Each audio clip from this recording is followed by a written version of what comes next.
You are listening to the Intelligent Vocalist Podcast, episode 122. Welcome to the Intelligent Vocalist with John Henny. This is the podcast dedicated to help you be a smarter, better, more informed singer. And now, your host for the Intelligent Vocalist, John Henny.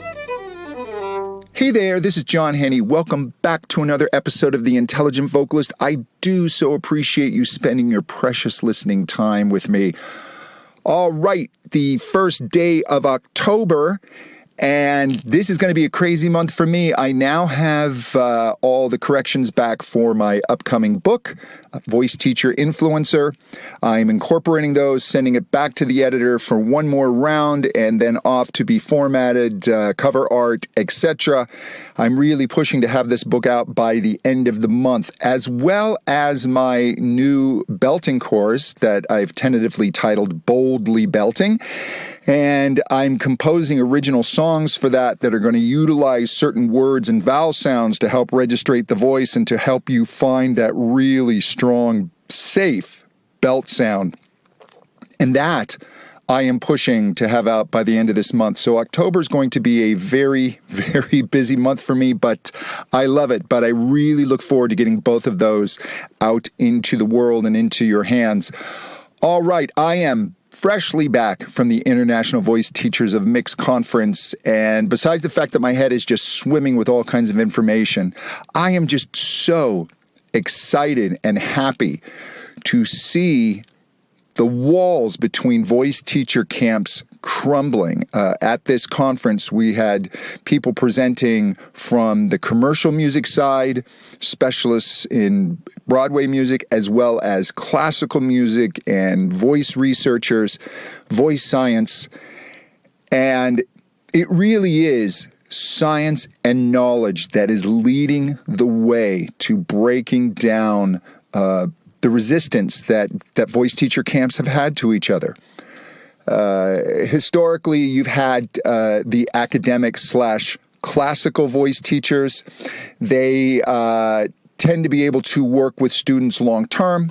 They work with classical music. They tended to be more studied up, if you will, because of their degrees. And then you had the commercial teachers who tended to come up through the streets, usually a lot of performance experience themselves, and they worked in the world where you had to get really fast results. You were working with people who you had to fix issues very quickly. You weren't usually getting the voices for long periods of time. You had to get people ready for auditions, performances, recording sessions, etc. And on that side, they learned to work really, really fast, and they found ways to analyze and correct the voice quickly. And within that, you had one side looking at the commercial teachers looking at the academics and thinking, well, they're a little elitist. And you had the academics looking at the commercial teachers and thinking, yeah, and they're a little full of crap. And both, I think, are true.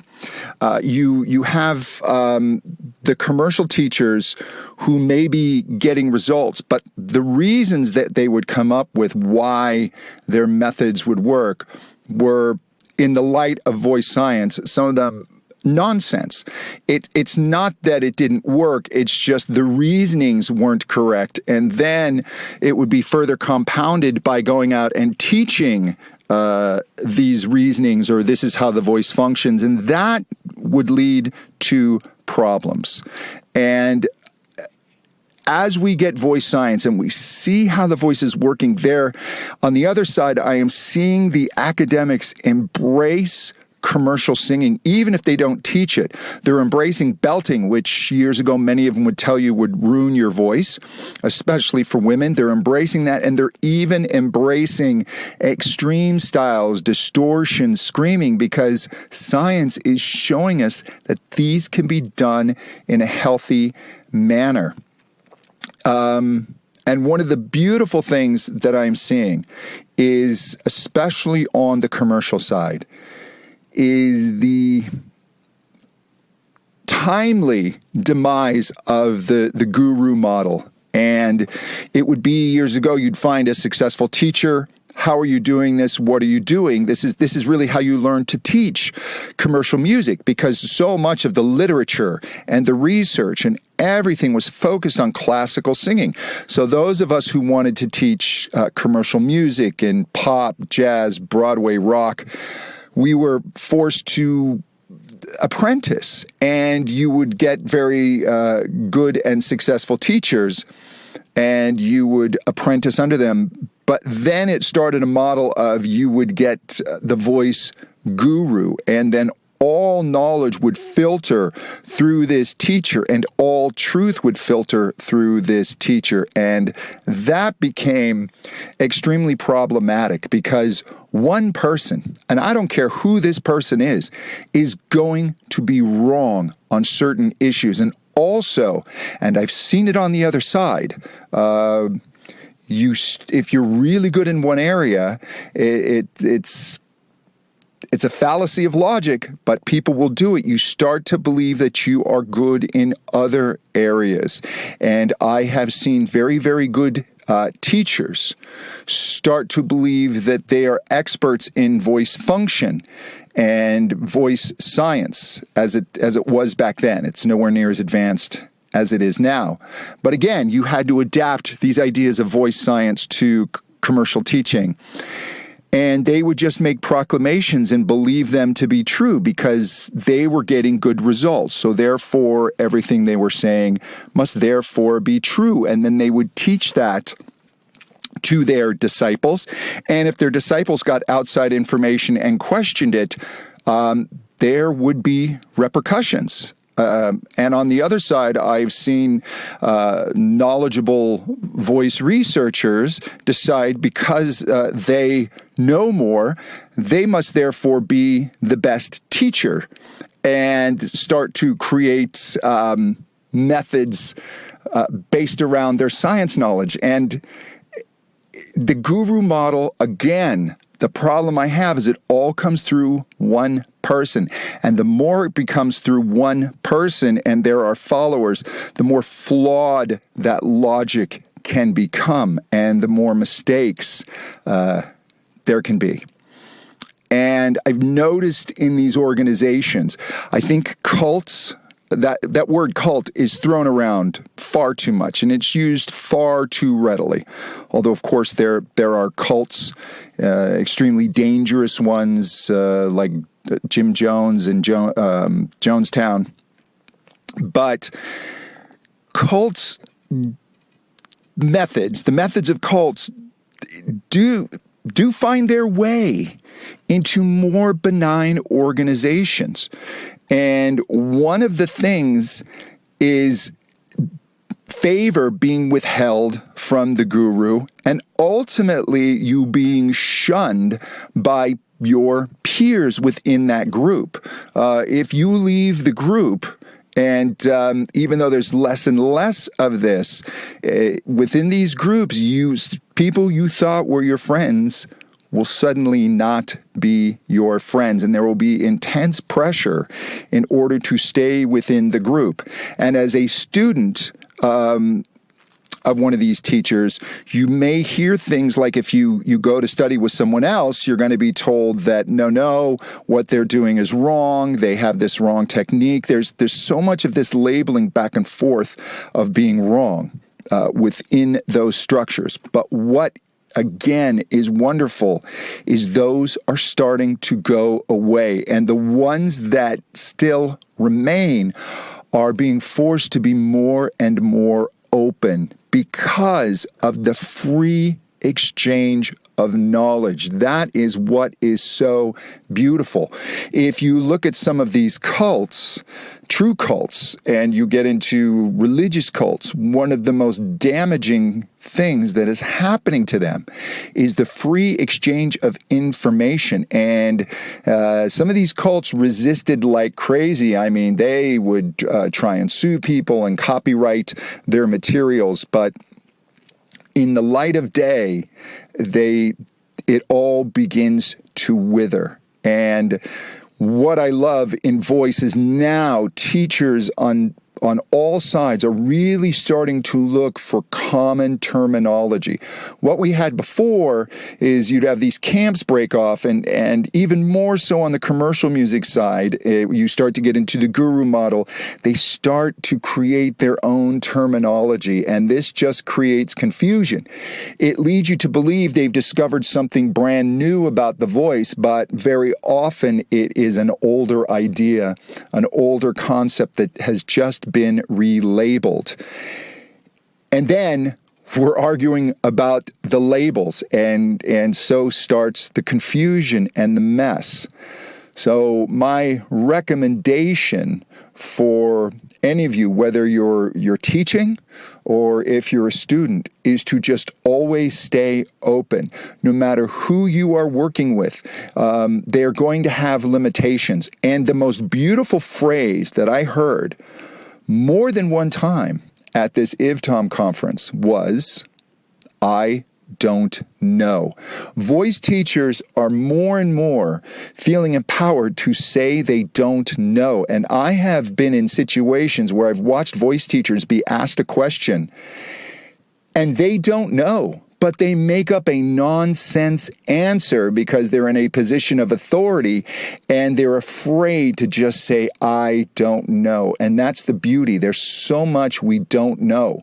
So realize that whoever you're working with, studying under, there are gaps in the knowledge. And even if the knowledge is there are potentially gaps within the application, because you have to take that knowledge, take it to a singer, and get it to work within the singer's voice.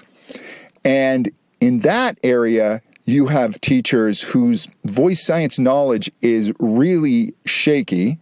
They have little to no, or they think they have voice science knowledge, which actually doesn't make sense. However, what they're doing is working, and that has to be looked at and really respected.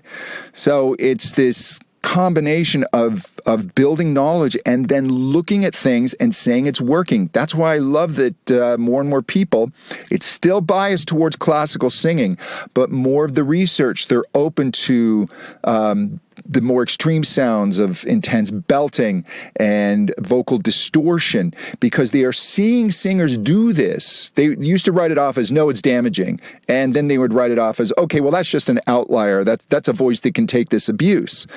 And now it's, no, there are actually a lot of voices that can do this and do it successfully, and they're not causing damage to their voice. So the question is, what is going on? What are their methods? Why do these methods seem to work? The anecdotal evidence is there. And so we can apply the focus of science to it. And what I love about science is it's always questioning itself.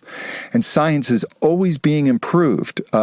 Scientific method is not perfect, especially in voice research. There are things that we're trying to find out that are very, very invasive. It's like sticking electrodes into the larynx, which apparently is really, really painful. And the sample sizes are really small, and there's not a ton of funding there, but the knowledge keeps moving forward. And what is so beautiful is now more and more teachers from all different sides are working towards a common goal. The academics are embracing what the commercial teachers are doing, and the commercial teachers are embracing the research and study and knowledge that the academics have. And I'm just so happy and I'm so grateful. This is a fantastic time to be a singer. You have so much available to you. And with this podcast, my main goal when I started this is I just want to provide a filter as best I can. Obviously, I myself, we're all flawed, but to my best ability, I want to just give you a filter with which to look at information as it's all thrown out there and just kind of discern what makes sense, what works for you, and then you can begin to apply it to your own singing. I'm so excited about the explosion of knowledge. I find that scientific consensus for me is the best way to understand our physical world. And it's not perfect, and scientific consensus will move, and there will be outliers outside of consensus, but consensus really is a really good filter. And in voice science right now, there's discussions about how to label resonances and formants, which I've talked about before, and the definitions of that. But people are working this out. And so just keep embracing this, keep learning, keep practicing, always be asking questions. Always look outside of whoever you're studying with. I have people who are members of my Contemporary Voice Teacher Academy, and under no circumstances do I ever say, this is all the knowledge that there is, or you only follow this method. It is a breakdown of what I have found helpful, what I find works in a systematic method that I've put together, but it's all just taken from the knowledge that's available to everyone. So just keep partaking, keep what works, and keep on singing. Hey, if you want to know more about me, visit my website, johnhenny.com. I've got courses there for singers and voice teachers. My most popular one is The New Science of Singing. It's the 2.0 version is out now, so if you go to my website and click on courses up in the menu, you can find out about that. And I also have a free course on straw warm-ups. And I will tell you, there are so many reasons why the straw works. And the science on that is just absolutely phenomenal. And I highly, highly recommend vocalizing with the straw. And I've still got my Secrets of Belting course on there. It's a little shorter course. It's only $17, so you can understand how singing works, how belting works. I'm probably going to take that down when my bigger belt course opens up. So if you want to go ahead and grab that, it's still there for the time being under the courses. And until next time, to better singing. Thank you so much. Bye-bye.